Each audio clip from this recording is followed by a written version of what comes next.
사람들을 축복하는 유대의 관습 중에 하나는 그 어머니를 축복함으로 자식을 축복하는 관례가 있다고 합니다. 이제 어떤 사람을 축복할 때 그 사람이 이제 훌륭해서 이제 축복하는데 그 사람을 직접적으로 축복하는 게 아니라 어머니를 축복함으로써 그 사람을 축복한다, 그런 관례죠.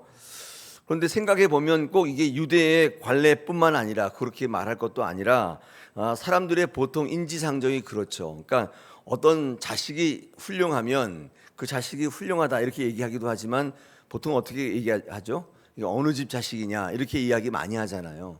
그러니까 꼭 유대의 관습을 이야기할 것도 없이 이렇게 이야기하는 것은 사람들의 인지상정입니다. 훌륭한 자식을 보면 훌륭한 자식이 있게끔 했던 부모를 높이고 그 부모에게서 공로를 찾는 거죠. 뭐 당연한 거겠죠. 오늘 본문의 말씀은 주님께서 바알세법 논쟁을 마치실 때에 그 주변에 있던 한 여인이 예수의 어머니 마리아를 축복하고 높입니다. 당신의 벤 태, 아이를 가졌을 때 그 태, 그 다음에 그 예수를 키울 때에 먹였던 젖, 그게 복이 있다 이렇게 얘기하면서 훌륭한 예수 그리스도의 변론을 들을 때 너무 감격한 나머지 예수님을 축복하는 게 아니라 마리아를 축복했다는 것입니다. 제가 여러 참고서를 읽어보니까 이게 유대의 관례였다고 그래요. 사람을 축복하는 게 아니라 그 어머니를 축복한다는 것이죠. 그러니까 복된 것이 있게 한 근본을 축복함으로 현재의 복된 것을 높이는 거죠. 예수 그리스도를 축복할 때 마리아를 이렇게 높이면서 예수님을 높이는 것이죠. 그러니까 예수의 근원을 어머니 마리아라고 본 거예요. 예수의 능력, 예수의 그 끝내주는 그 말씀, 이런 것들이 다 마리아에게서부터 연유한 것이다 이렇게 본 것입니다. 이것이 당시 유대인들의 인간적인 생각이었다는 것이죠. 그런데 오늘 28절에 보니까 예수님의 생각은 달랐습니다. 예수님은 뭐라고 말씀하냐면 이 참된 복의 조건이라는 것은 육적인 것이 아니라 영적인 것이다 이렇게 말씀하시면서 참된 복은 인간에게서 연유하는 게 아니라 하나님께로부터 연유한다, 하나님의 말씀으로부터 연유한다, 이렇게 그들의 관례에 따른 정의를 바꿔주셨어요. 그러니까 예수님이 훌륭한 것은 어머니에게서 자꾸만 그 이유를 찾으려고 하는데 그게 아니라 정말 복이라는 것은 인간적인 것이 아니라는 거예요.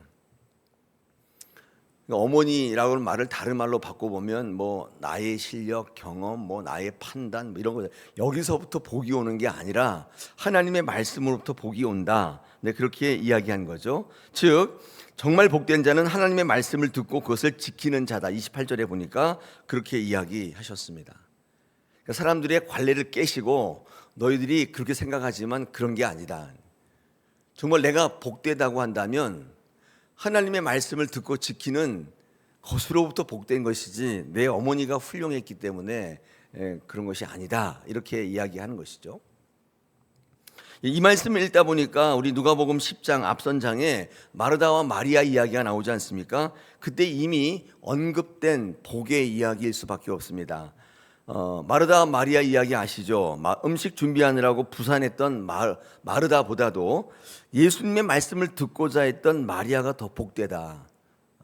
그 여인이 더 복되다. 이 여인이 가장 귀한 것을 선택했다. 그렇게 말씀했습니다. 그러므로 정말 복이라는 것은 뭐냐면 그 무엇으로부터가 아니라 하나님의 말씀으로부터 연유한 것이다. 그때도 말씀하셨어요.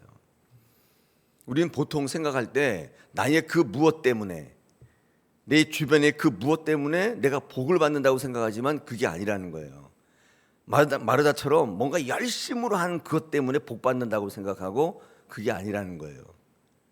뭐죠? 하나님의 말씀을 들을 때에 복을 받는다. 여러분, 이것은 구약을 설교해도 신약을 설교해도 똑같은 거예요. 똑같은 거. 뭐 여러분이 동의하시든지 동의 안 하시든지 그건 관계없어요. 그걸 얘기하고 있는 거예요.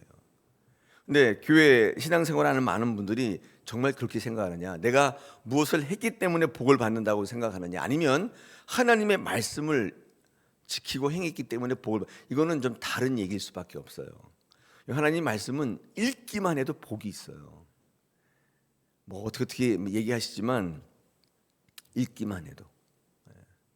그래서 제가 이제 목회를 좀 오래 했는데 가면 갈수록 하나님의 말씀을 읽어야겠다 그 생각으로 계속 귀결돼요. 뭐 이것도 해보고 저것도 해보고 뭐 이렇게 저렇게 해봤는데 제가 목회의 결론이 뭐냐면 하나님의 말씀으로 가야겠다. 이것으로 귀결돼요. 여러분 한번 행해 보세요. 무엇을 하기보다 그 무엇으로부터가 아니라 하나님의 말씀으로부터. 여러분 이것은 기독교 신앙의 정수를 나타내는 시작점이에요. 그러니까 말씀을 등한시하고 예배를 등한시하는 분이 절대로 복 못 받습니다. 어떤 일을 해도 어떤 선행을 해도 어떤 헌신을 해도 마찬가지예요. 우리의 복은 여기서부터 시작된다. 사람들이 다 마리아를 높이고 인간적 조건 아니에요. 어머니 높이고 예수님은 수정해 주셨어요. 마르다와 똑같아요. 그때 이야기가 똑같아요. 자, 오늘 본문에서도 마찬가지로 정말 복은 자신을 낳은 어머니에게서부터가 아니라 하나님의 말씀으로부터 기인한다. 따라서 정말 복된 자는 자신을 낳은 어머니가 아니라 말씀을 듣는 자다. 이렇게 말씀하는 거예요. 자, 오늘 말씀을 묵상하는 가운데 눈에 띄는 한 단어가 있는데 그게 28절 중반절에 있는 오히려라는 단어인데 이 오히려라는 헬라어는 메눈이라는데 굉장히 많이 쓰이는 단어입니다. 이 오히려라는 말은 이제 반전을 가져온다기보다는 강조를 하는 말인데 이런 거죠. 그러니까 마리아에게 복이 있다는 것을 부인하는 말이 아니라 정말 복은 육적인 혈통적인 것의 조건에서가 아니라 영적인 관계, 즉 하나님의 말씀에 있다는 것을 더욱 강조하기 위해서 이 오히려 이 메눈 이걸 쓴 거예요. 그러니까 마리아에게 복이 없다는 게 아니라 예수를 낳았는데 왜 복이 없어요? 근데 복이 있는데 더 복된 거. 오히려 정말 복이라고 하는 것은 하나님의 말씀에 있다는 것을 강조하는 말입니다. 여러분 그런 차원에서 이 마리아가 지금 오늘 이렇게 성경 말씀에도 복된 자라고 얘기하고 또 성경에도 마리아를 복된 자라고 복의 여인이라고 찬사를 하는 것은 이유가 뭐냐면 잘 들으셔야 합니다. 예수를 낳고 길렀기 때문이 아니에요. 이 예수의 육신의 어머니였기 때문이 아니라 마리아가 어떤 상황 속에서도 하나님의 말씀에 순종하며 신실한 삶을 살았기 때문이에요. 여러분 이렇게 결론을 낼 수가 있어요. 이 사실을 다시 한번 상기시키는 거예요. 다시 한번 말씀드려요. 마리아가 복된 여인이라고 천사가 찬송하고 주변의 여인들이 그를 칭송하는 이유는 단지 예수를 낳았다는 그 이유 때문이 아니란 말이에요. 그건 육적이고 혈통적인 건데 그게 아니라 이런 마리아의 삶을 쭉 돌아보면 어떤 상황에도 하나님의 말씀하며 말씀에 순종하며 신실한 삶을 살았단 말이에요. 그것 때문에 복된 자라는 말을 듣는 거예요. 여러분 천사가 수태고지하는 거 기억하시죠? 마리아에게 내가 너의 태에 예수를 낳게 하겠다 이렇게 얘기할 때 유대에 있는 예루살렘의 모든 여인이 다 거절했지만 마리아만큼은 이 수태를 고지하는 하나님의 말씀을 절대적으로 신뢰하며 그 말씀에 순종하며 태를 내어 드렸다는 거예요. 여러분 이것 때문에 복된 거예요. 이것 때문에 복된 거예요. 예수의 어머니라는 사실 때문에 복된 게 아니라 그건 육적이고 혈통적인 조건, 거기서부터 복이 온다는 게 아니라는 거예요. 마리아가 하나님 말씀을 듣고 순종하는 삶을 살았단 말이에요. 마리아가 복된 것은 너무나 어려운 상황이지만 바로 이렇듯 말씀을 듣고 순종하는 그의 삶 때문이고 오늘 성경 말씀의 27절에도 당신을 뵌 태, 당신을 먹인 젖이 복이 있다고 하는데 이것은 단지 육신의 어머니 됨을 순종을 말하는 게 아니라 이 수태 고지 때부터 이 말도 안 되는 하나님의 말씀에 순종했던 그의 순종이지. 이게 굉장한 거잖아요. 어떤 여인이 정원한 여인이 아이를 가지고 결혼할 수가 그 당시엔 말도 안 되는 거잖아요. 그때 그 순종, 그 말씀의 순종, 또 예수를 키우면서 감당했던 부모로서의 책임, 이게 당신을 먹인 젖 그런 뜻이겠죠. 그 책임을 외면하지 않고 그것을 감당했던 거예요. 하나님의 말씀에 순종하고 그 사명을 감당했던 그것이 복된 거예요. 그것을 감당하는 자가 복된 자인 거예요. 여러분 이렇게 가르쳐야 진짜 복음이에요. 예수의 어머니라고 숭배하고 절하는 것은 하나는 알고 둘은 모르는 거예요. 그 육적인 것을 강조하고 복이 어디서부터 오는지를 왜곡시키는 거예요. 사실은 그게 하나님의 말씀을 듣고 지키는 자가 참된 내 형제요 자매다. 우리 누가복음 8장에 이미 배웠잖아요. 어머니가 찾아왔는데 당신의 어머니가 왔다 그러니까 예수님이 뭐라 그래요? 누가 내 어머니요 내 형제냐? 내 말 하나님 말씀을 듣고 행하는 자가 참된 형제요 부모다 그랬잖아요. 사랑하는 여러분, 우리도 지금 신앙생활 하는데 복에 관심이 굉장히 많아요. 복은 어떻게 오느냐? 오늘 이 말씀 그대로예요.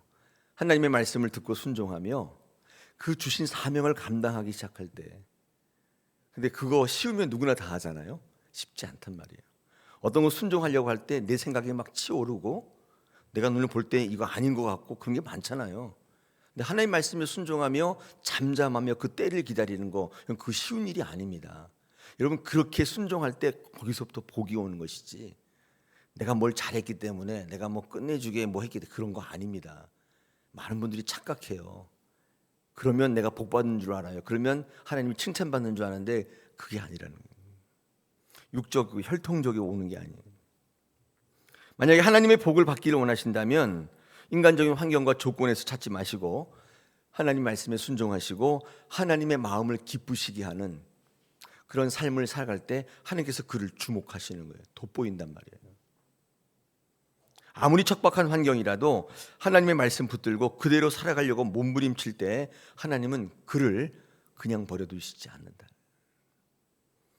여러분, 마태복음 5장의 팔복이 그거예요. 가난해도 심령의 상해도 복이 있다는 이유는 바로 그런 이유입니다. 인간적인 기준으로 볼 때 마태복음의 팔복은 복이 아니에요. 아니, 가난한데 무슨 복이 있어요. 마음이 아픈데 무슨 복이 있어요. 근데 그 가운데서도 하나님의 말씀을 붙들고 살아가려는 그 몸부림 때문에 그가 복이 있는 거예요.